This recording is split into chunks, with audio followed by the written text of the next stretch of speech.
You know, when I get asked a question on social media, years ago, my response used to be, how's your groundwork? I don't really ask that question anymore because when I ask how's your groundwork, a lot of people go, yeah, the groundwork's great, but that might be their version of groundwork, but not my version of groundwork. You know, when I say how's your groundwork, that does not mean how still will your horse stand while you wave a tarp or flat plastic bags all over him. How's your groundwork is not how obedient is your horse, how easily can you get your horse to do something even though he's a little fearful of you. You know, for me, how's your groundwork, and mostly the reason I do groundwork is it's about teaching those horses emotional regulation. And so the start of the groundwork, is your horse relaxed around you? So if a horse is high-headed and looking around, externally fixated, that's anxiety, even if they're standing still, that's not relaxed. If a horse is standing still but their ears are internally fixated, their eyes aren't blinking and their muzzle's tight and they're holding their breath, that's not relaxed either. And I think that one there is where a lot of people think their horse is actually quite good when those horses do that. Like I said, how's your groundwork is not about how obedient is your horse. It's more how present can your horse be around you, and then how easy can you get your horse to respond. So I'd like horses to be quite responsive, and responsive to subtle asks. So, you know, a change in gait, you know, from a trot to a canter or a walk to a trot. I'd like to have it to where you almost can't see me indicate that. And this is not about, whoa, look at me, look what I can do it better than you. It's nothing to do with that. It's about if you can have your horse relaxed around you and then you can subtly get them to yield away from you and do energetic things and then let go of that energy that they had and come back down and relax very, very easily, you've probably taken care of the emotional regulation problems that I would say are the root cause of most problems that people have. So, you know, really it's not about fixing the problems. And doing that groundwork really well, usually, like I said, it gives the horses the emotional resilience they need to be able to, you know, withstand a lot of things. Because a lot of times horses that are quite spooky or anxious or, you know, do things that people don't want them to do, they're only doing it because they are, you know, they're carrying a level of anxiety that is not terribly obvious. You know, I've told a story many times about the 13 rabbits, but I repeat it here. A number of years ago, I had a lady at a clinic in England. She's watched the clinic for a couple of days, and I get done with the clinic, and she says, I have a question.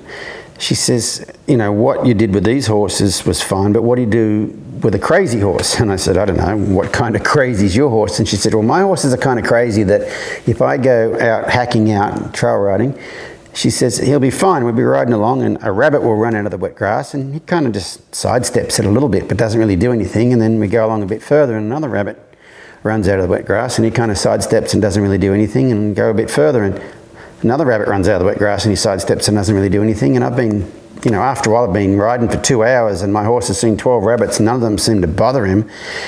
And then the 13th rabbit runs out of the wet grass and he freaks out and backs me off. What do you do with a crazy horse like that? And I said to her, well, I don't think your horse is crazy. What's probably happened is that first rabbit that jumped out gave him a little bit of worry. And then he's held on to that little bit of worry. And then the second rabbit jumps out, whoop, he holds on to that little bit of worry. And then the third rabbit jumps out and he holds on to that little bit of worry. And I said, obviously your horse has a 12 rabbit limit. He can only get so much of that worry before he can't hold it in anymore, and out it overflows. Okay? And so in your groundwork, what you're actually doing is when you're asking your horse to do things with energy, off subtle suggestion, in the teaching of that, you'll be giving your horse a rabbit. Okay? And then when you get the response, you bring him back in, you make sure he can let go of his rabbits. He can let go of what just happened.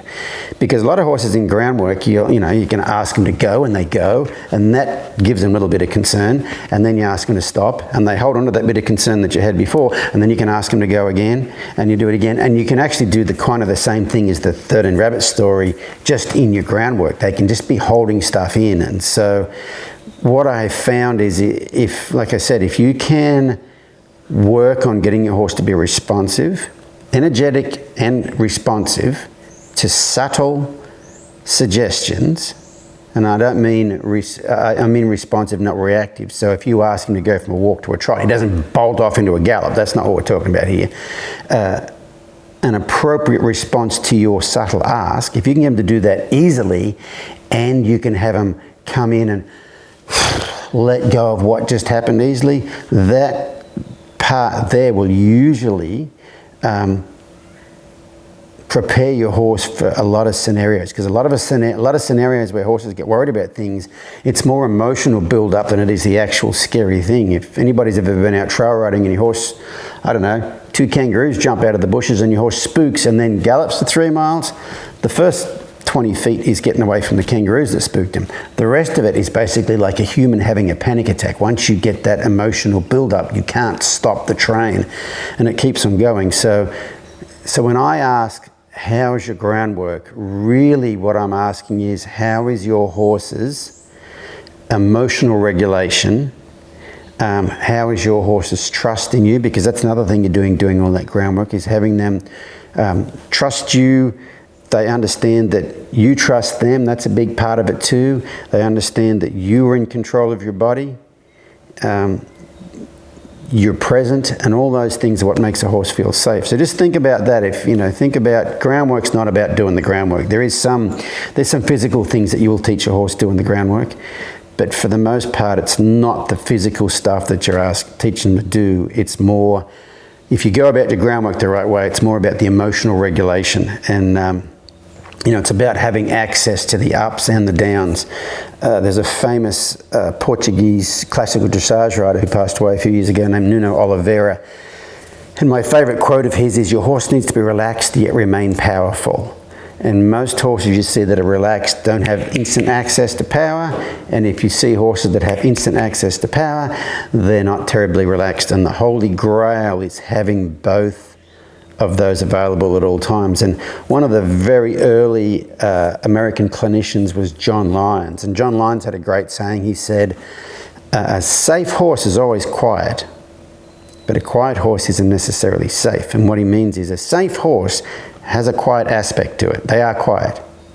They're also available, they have access to available energy. But if your horse is only quiet and you don't have access to available energy, they're not necessarily safe, because a lot of times those horses, they've kind of dulled down around people and they've never had access to available energy around humans, and when they get it, they can't let go of it, and they basically have a panic attack. So just think about that in your groundwork. And for me, when I ask, how's your groundwork, that's really what I'm referring to.